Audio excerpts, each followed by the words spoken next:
मला माहीत नाही. निवडणूक आयोगाला राहुल गांधींनी प्रश्न विचारलेले आहेत, भारतीय जनता पक्षाला नाही. उत्तर राजीव कुमारांपासून ज्ञानेश कुमारापर्यंत ह्या लोकांनी द्यायचं. आणि हे प्रश्न फक्त निवडणुकीपुरते नाही आहेत.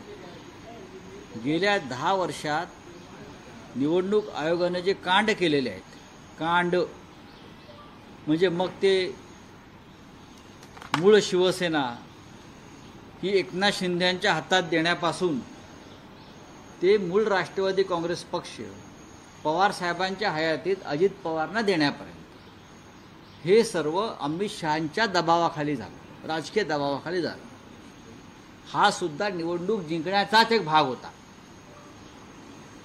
याच्यावर सुद्धा तुम्हाला उत्तरं द्यावी लागणार आहेत ना निवडणूक आयोगाला.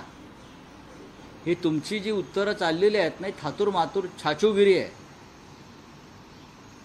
तुम्ही अथॉरिटी नाही आहेत निवडणूक आयोगाच्या वतीनं. गेल्या 10 वर्षातला निवडणूक आयोग हा मोदी शहांच्या पिंजऱ्यातला पोपट झालेला आहे.